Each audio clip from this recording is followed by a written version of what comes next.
इस वक्त मुल्क में क्या हो रहा है, ये तो एक सिनारियो है जो कि इस वक्त प्रवेल कर रहा है। मुल्क की सियासत में क्या हो रहा है, हुकूमती हलकों में क्या हो रहा है, पाकिस्तान तहरीक इंसाफ की सफ़ों में क्या हो रहा है, क्योंकि वहां से तो इस्तीफे आने का सिलसिला भी जो है उसका आगाज हो गया है। सलमान अकरम राजा साहब ने पहले इस्तीफा दिया और उसके बाद हामिद रजा साहब जो हैं वो ना सिर्फ पार्टी रुकनियत बल्कि उन्होंने जो उनकी कौमी असेंबली की नशिस्त है उससे इस्तीफा दे दिया। ये भी खबरें इस वक्त जो है वो सामने आ रही हैं। तो ओवरऑल इस वक्त मुल्क की पॉलिटिक्स में क्या हो रहा है, कुछ तज्जिया शामिल करेंगे, आज राय लेंगे, कहाँ जाती हुई नजर आ रही है सियासत, इस पर भी बात करेंगे। हमारे साथ साबिक वज़ीर आज़म पाकिस्तान, सीनियर सियासतदान है, अवाम पाकिस्तान पार्टी के सरबराह शाहिद खाकान अब्बासी साहब ने ज्वाइन किया। अस्सलाम वालेकुम सर, बहुत शुक्रिया सर आपका, आपके वक्त के लिए। मैं तो कल से प्रोग्राम जब कर रही हूँ, परसों से एक्चुअली, सबसे पूछूं कि आपके ख्याल में क्या हुआ है इस मुल्क में, आपके ख्याल में सर क्या हुआ है इस मुल्क में? यहाँ तो अब लाशों से कहा जा रहा है कि उठ के गवाही दे कि आपको कैसे मारा गया। जो कुछ हुआ है बहुत बुरा हुआ है, इसमें कोई जीतने वाला नहीं है, सिर्फ मुल्क हार गया। यकीन करें ये कोई सियासत नहीं है। जो आज हुकूमत कर रही है, जो अपोजिशन कर रही है, दोनों को शर्म आनी चाहिए कि आप आज लोगों की जानों से खेल रहे हैं। इसमें आप किस पे इल्ज़ाम लगाएंगे, किसको बरी ज़िम्मा करार देंगे, ये मुमकिन नहीं है। तो आज भी वक्त है कि ज़रा समझ लें कि मुल्क किधर जा रहा है, मुल्क के हालात क्या हैं, अपने हालात को दुरुस्त करें। तो बेसिकली आप उस तज्जिए से इत्तेफाक करते हैं कि एक राउंड पीटीआई ने जीता कि वो यहाँ दाखिल हो गए, दूसरा हुकूमत ने जीता कि उनको निकाल दिया, हारे बीच में इस मुल्क के अवाम। जी, मुल्क के अवाम हारे और मुल्क हार गया, मुल्क हार गया जी, जिसकी हमारे हुक्मरानों को कोई परवाह नहीं है। ना हुकूमत को परवाह है, ना अपोजिशन को परवाह है। सर आप इस पार्टी से वाबस्ता रहे अपनी पूरी जिंदगी, ये जो एक सफाकाना एटीट्यूड है, मैं सिर्फ एक आम शहरी की हैसियत से भी ये सवाल आपसे करना चाहती हूँ कि क्या ये माइंडसेट कभी पहले था? जो लोग इस वक्त बरसरे इक़्तिदार है कि वहाँ सड़कों पर फिर के कह रहे हैं तो हम तो लाशें तलाश कर रहे हैं, ये सारा झूठ है, हुआ ही कुछ नहीं है। कंटेनर से गिरने वाली जो वीडियो है सर वो दुनिया भर में वो वायरल हो रही है और यहाँ पर एक साहब को पेश करके कहते हैं वो तो ये साहब थे, हालांकि सर के बल वो साहब गिरे, वो बच भी गए, तो इस हालत में नहीं बच सकते थे जो एक शख्स पेश किया गया। चीजें बना के पेश की जा रही हैं जस्ट टू रिफ्यूट कि पीटीआई का क्लेम क्या है, इर्रिस्पेक्टिव कि अगर कोई जान गई है तो वो इस मुल्क के शहरी की गई है। देखिए ये कोई मुकाबले की बात नहीं है कि कितने लोग मरे हैं या नहीं मरे। मैं ये जानता हूं कि मेरे हल्के के 2 नौजवान शहीद हुए, बिल्कुल, और गन फायर से वो फौत हुए। तो अब उनको कौन, उनके वालिदैन को कौन जवाब देगा? किसी के बेटे हैं, किसी के भाई हैं, कौन जवाब देगा? इमरान खान साहब जवाब देंगे, शहबाज शरीफ साहब जवाब देंगे, कौन जवाब देगा? ये बड़ी अफसोस की बात है। हमारे मुल्क में दुनिया तरक्की कर रही है, हमारा मुल्क ज़वाल की तरफ जा रहा है। दुनिया चीज़ें ख़त्म कर चुकी है, गोलियां नहीं चलाते आप शहरियों पे, नहीं चलाते। रात के अंधेरे में गोलियां चल रही हैं। ये किस तरह आप इसका हिसाब देंगे? किसको हिसाब देंगे? सर हिसाब मांगेगा कौन? इंटरनली तो हम हिसाब मांगते रहते हैं, कौन देता है? आपके ख्याल में कोई इंटरनेशनल कम्युनिटी का प्रेशर इसको लेकर आ सकता है? विजुअल्स तो अच्छे नहीं गए। इंटरनेशनल कम्युनिटी तो आपके मामलात में मुदाखलत नहीं करेगी, बयान नहीं दे सकते हैं, लेकिन हिसाब तो किसी दिन देना पड़ेगा ना। हिसाब तो जो भी आप करते हैं अमल, उसका हिसाब आपको देना पड़ता है। इसलिए आज भी वक्त है कि इस निफाक को ख़त्म करें, ये दुश्मनी ख़त्म करें। ये कुर्सियों की जो जंग है ना, ये जो बेचारे बेगुनाह लोग शहीद हो रहे हैं, ये इस कुर्सी की जंग में शहीद हो रहे हैं। चाहे वो हुकूमत के एहलकार हों, चाहे वो आम शहरी हों जो मुजाहरा करने आए हों। अजीब हमारे मुल्क के हालात हैं और किसी को परवाह नहीं है। आज हुक्मरान अपनी कुर्सी बचाने में है, अपोजिशन जो है वो उस कुर्सी को लेने के चक्कर में है। तो किस तरह मुल्क आगे चलेगा? मुल्क की किसी को परवाह नहीं है। अभी तक मुल्क की किसी ने बात नहीं की। हर अपनी कुर्सी की बात कर रहा है, इक़्तिदार लेने की बात कर रहा है, जेल से बाहर निकलने की बात कर रहा है। एक हुकूमत दूसरी हुकूमत पर हमलावर हो रही है, दूसरी हुकूमत रात के अंधेरे में वापस हमलावर हो रही है।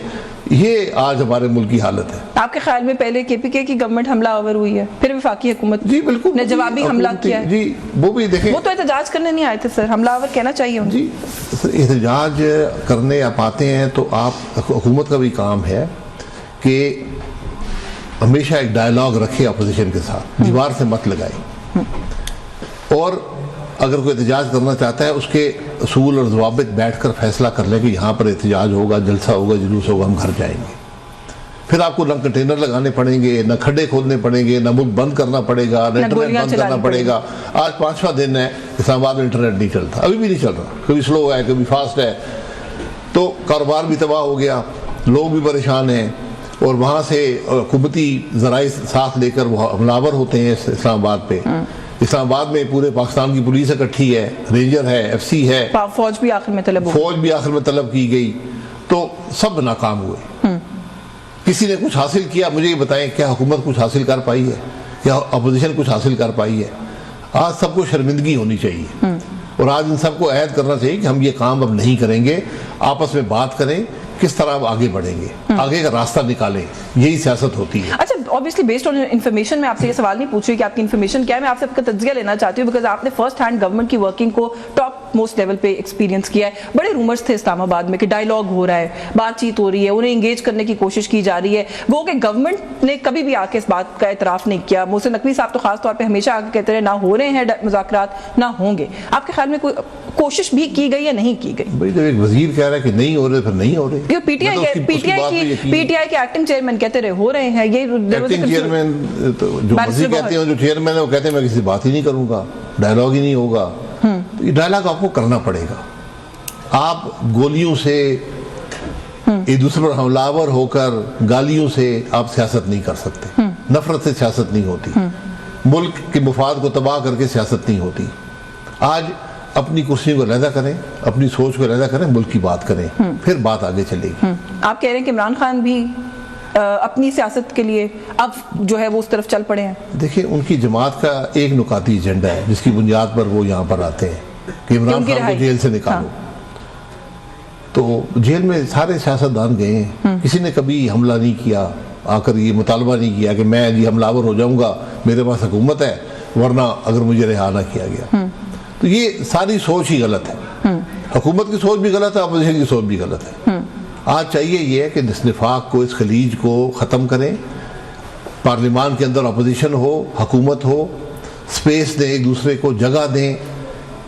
हुकूमत अपोजिशन के बगैर नहीं चल सकती, मुल्क नहीं चल सकता अपोजिशन के बगैर भी, ये बात समझने की हुकूमत को। ये हुकूमत भी 2 साल पहले अपोजिशन में थी और 4 साल अपोजिशन में रही है, दोबारा भी मुश्किल अपोजिशन दोबारा भी कल भी जाएगी, बिल्कुल जाएगी। अगर ये जमहूरियत में आपको तैयार होना चाहिए, अपोजिशन हुकूमत बनाने के लिए और हुकूमत अपोजिशन में जाने के लिए।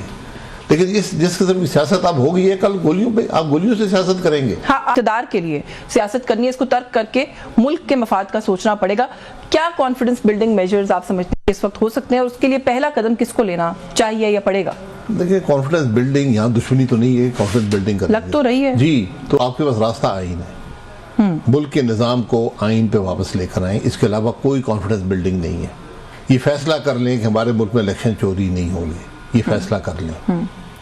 तो ये तो फिर प्रिंसिपल इमरान खान का भी तो मुतालबा है ना, वो यही तो कह रहे हैं कि मैंडेट चोरीशुदा वापस करें। जी बिल्कुल, मैंडेट 18 में भी चोरी हुआ, 2024 में भी चोरी हो गया। अवाम का क्या कसूर है? ये जब तक आप ये काम नहीं छोड़ेंगे, आपका मुल्क आगे नहीं चलेगा। ये बात किसी को समझ नहीं आती, मैं हकीकत से आपको कहता हूँ। अगर हम ये बुनियादी बात नहीं समझ सकते, फिर मुझे ये फैसला किसने करना है? ये फैसला सबने करना है और ये अंडरस्टैंड भी किसने करना है कि 2018 में भी हुआ, वही 2000 उससे पहले भी होता रहा है, 2024 में भी हुआ। ये समझने की जरूरत किसको है और आगे नहीं करना, ये फैसला सबको समझने की जरूरत है। जब इलेक्शन चोरी होता है, एक बेनिफिशियरी होता है जिसको फायदा मिलता है, एक को नुकसान होता है, लेकिन आखिर में नुकसान अवाम का और मुल्क का होता है।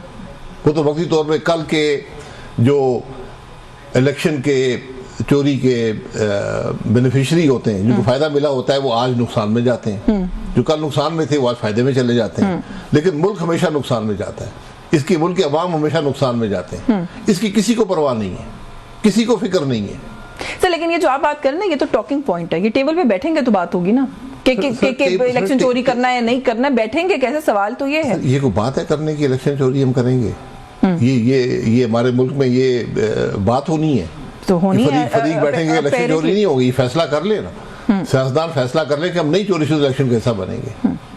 अभी जो डेडलॉक है उससे कैसे बाहर निकलेंगे? अभी जो डेडलॉक है जी, आपको टेबल पे बैठना पड़ेगा और कोई रास्ता नहीं है। ये अपनी कुर्सियां भी सबको एक जगह छोड़कर आनी पड़ेंगी और सिर्फ सियासतदान नहीं है। आज मुल्क के मामलात पे इस्टेब्लिशमेंट असरअंदाज है, जुडिशरी असरअंदाज है। ये 4-5 पॉलिटिकल लीडर हैं, एक फौज के सरबराह हैं, एक जुडिशरी के सरबराह हैं। एक टेबल पर बैठेंगे तो आगे मामला चलेगा, वरना कोई रास्ता नहीं है। किसी खाम ख्याली में ना रहें। और जब हम कहते हैं कि इस डेडलॉक को तोड़ने के लिए टेबल पे बैठेंगे, तो क्या उसका पहला टॉकिंग पॉइंट इमरान खान की रिहाई बनता है? क्योंकि पीटीआई तो यही मुतालबा लेकर आई। बेल दे दे, टेबल पर आ जाए। कोई बेल देने से क़यामत आ जाएगी? पॉलिटिकल लीडर कभी को भागा है मुल्क से? एहसन इकबाल साहब ने कल स्टेटमेंट दी, उन्होंने कहा पता नहीं हमसे ये सवाल बार बार होता क्यों है, हमने थोड़ी देनी है बेल भी ना हमने देनी है, रिहाई भी हमने नहीं करनी, हम तो हुकूमत है, हम अदलिया थोड़ी है। देखिए एहसन इकबाल साहब भी जानते हैं कौन बेल देता है और कौन नहीं देता, सब जानते हैं। मैं भी जानता हूँ, वो भी जानते हैं, आप भी जानती है। तो बेल दे दे, आगे आगे टेबल पे बात हो सके। साल हो गया चले, अभी उनके 2 साल 8 महीने बाकी हैं। एक फार्मूला है पाकिस्तान में, जितना अरसा आप इक़्तिदार में रहेंगे इतना अरसा आप जेल में भी गुजारेंगे। साहब जेल में भी गुजारेंगे। जी, बिल्कुल। तो ये बकायदा फार्मूला बना रहा हुआ। तो इसका मतलब है तो अभी तो खान साहब का वक्त अभी उनका वक्त बाकी है, लेकिन फिलहाल बेल दे दें, बेल पे आके बातचीत कर लें, मामला आगे चले। देखिए बात मुल्क की है, मुल्क के अवाम की है। ये निज़ाम जो आज है ये नहीं चल रहा, ये नहीं चल सकता, ये गैर फितरी है, ये नहीं चल सकता। इस बात पे एतराफ़ कर लें, आगे को देखें कि हमने कैसे मामलात को दुरुस्त करना है। इन कुर्सियों ने कभी किसी को कुछ नहीं दिया, बहुत से लोग आए इन कुर्सी पर बैठे हैं चले गए, तारीख ऐसा है। आज उनको लोग अच्छी सोच से याद नहीं करते, अच्छी यादें नहीं है उनकी। लेकिन अभी तक खबरें सर तो ये हैं कि ऑपरेशन या क्रैकडाउन, जिसको आजकल एक नया लफ्ज आ गया हमारी उसके अंदर डिक्शन के अंदर, के क्रैकडाउन होता है जी, क्रैकडाउन भी सख्त होगा, मजीद पकड़ दकड़ होगी। केपीके गवर्नमेंट के बारे में तो वो कह रहे हैं जी कि उन्होंने सारे वो लवाजमात पूरे कर दिए हैं जो कि गवर्नर राज लगाने के लिए होने चाहिए, वो विफाक पर हमलावर हुए हैं, तो गवर्नर राज भी लग सकता है, आज काबीना में डिस्कस हुआ। लगा दें तो उससे मजीद टेंशन बढ़ेगी और क्या होगा? मजीद होगी। ये सोचे ना कैसे अब यहाँ पर पहुंचे हैं, कि कल यहाँ पर जो लोग आए हैं वो क्यों आए हैं? वो कोई किसी की दुश्मनी में आए हैं? वो अपना हक मांगने आए हैं। वो लोग कह रहे हैं कि हमारा मैंडेट चोरी हुआ है, हमारा हक हमें दें।